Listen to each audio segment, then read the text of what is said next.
오늘은 레위기 13장입니다. 오늘은 문둥병에 대해서 나오게 되는데요. 결론부터 말씀드리면 문둥병 환자들이 전부 다 하나님한테 저주를 받은 자다 그렇게 보시는 거는 좀 오해예요. 그냥 질병 중에 하나입니다. 많은 질병들이 있잖아요. 인간이 죄를 졌기 때문에 결국에는 그 창조의 디자인이 다 어그러졌기 때문에 병도 받게 되고 그러거든요. 근데 그중 많은 병들 중에 하나가 문둥병이지 문둥병 환자는 무조건 하나님께 저주받은 자다 그렇게 보시면 안 됩니다. 그런 오해가 왜 나오냐면요, 하나님께서 종종 이 문둥병을 저주의 방법으로 사용하셨어요. 예를 들면 민수기 12장을 보게 되면은 미리암이 문둥병을 받게 되죠. 이게 눈처럼 하얘지거든요.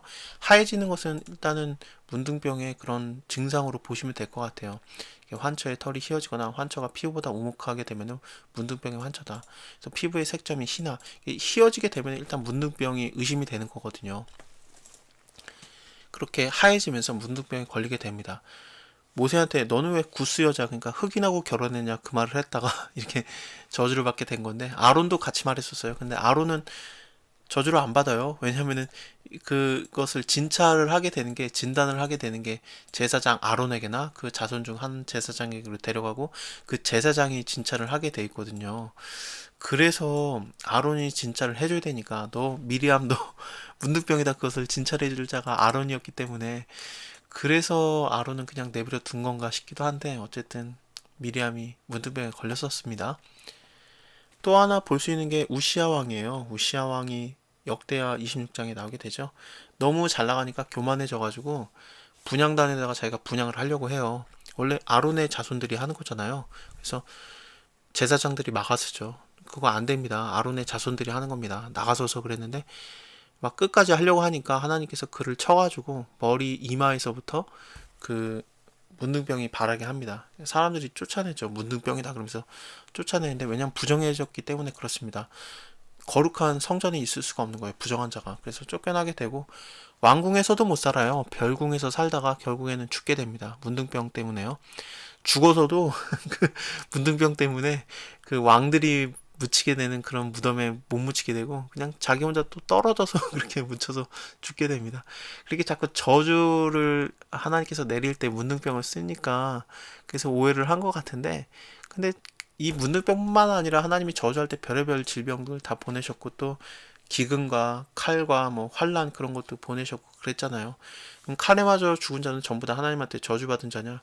그렇게 보기는 어렵잖아요. 왜냐면은 하나님의 그런 잘 믿는 자들, 하나님을 잘 믿는 그런 사도들 중에서도 칼에 죽은 자들도 있고, 또 히브리서 11장 보면은 뭐 칼에 당한 자들, 톱에 켜 죽은 자들, 그런 자들은 세상이 감당치 못할 자다. 그러면서 의인의 반열로 놓게 되는데 그들이 다 하나님의 저주를 받은 자가 아니잖아요. 이거는 그냥 질병 중에 하나고요. 예수님이 또 고쳐주세요. 하나님이 고쳐주기를 원하는 병인 겁니다. 마태복음 8장에 되면은 나오게 되죠. 예수님이 5장부터 7장까지 산상수훈을 하신 다음에 그 설교가 끝나자마자 제일 먼저 고침을 받는 자가 문둥병 환자예요. 그래서 예수님이 너는 가서 제사장에 너가 나았음을 보여라 그렇게 말하시고 규례대로 해라 그러는데, 그 문둥병이 나은 다음에 하는 규례에 대해서는 14장 다음 장에서 나오게 됩니다. 그때 보도록 하겠습니다. 일단은 환처의 털이 휘어졌는가, 환처가 피부보다 우묵했는가, 이것이 문둥병의 그 증상입니다. 그리고 또 피부에 퍼지게 되는가, 퍼지지 않는가, 그것이 굉장히 중요해요. 퍼지지 않으면 그냥 피부병이고 퍼지면 문둥병이에요. 그렇습니다. 이렇습니다.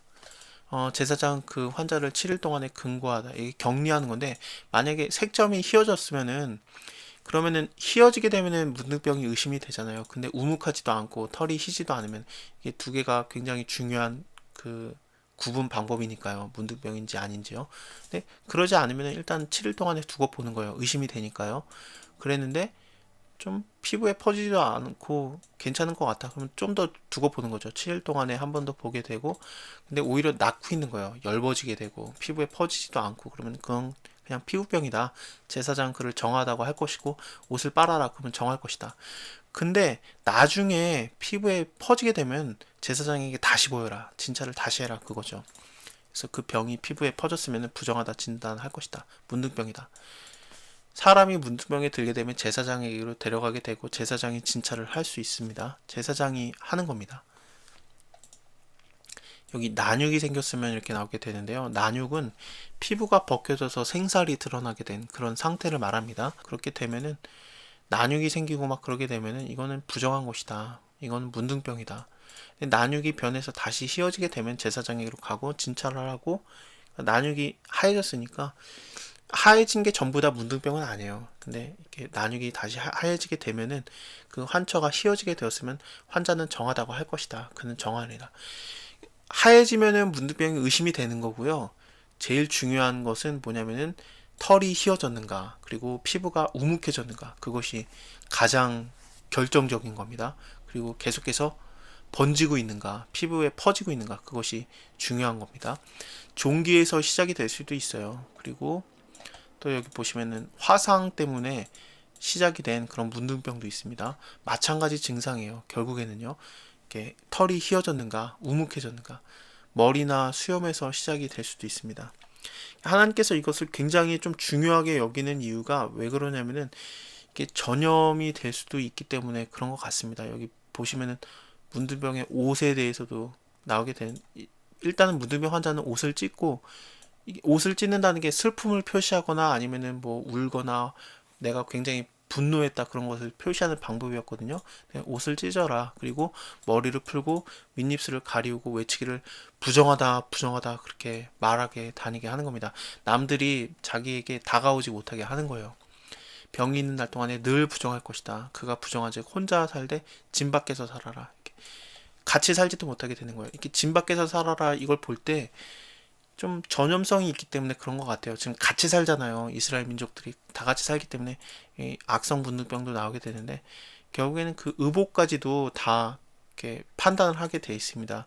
옷도 문둥병의 색점이 바라게 되거나 이것이 그렇게 되면은 문둥병의 색점이다. 그럼 제사장에 보여라. 제사장은 그 색점을 살피고 7일 동안에 간직했다가 이것이 막 퍼지게 되면은 그것은 악성 문둥병이다. 그걸 그 옷이라든지 그런 의복이라든지 그런 것을 다 불태워버려라. 왜냐면 악성 문둥병이기 때문에 그렇다.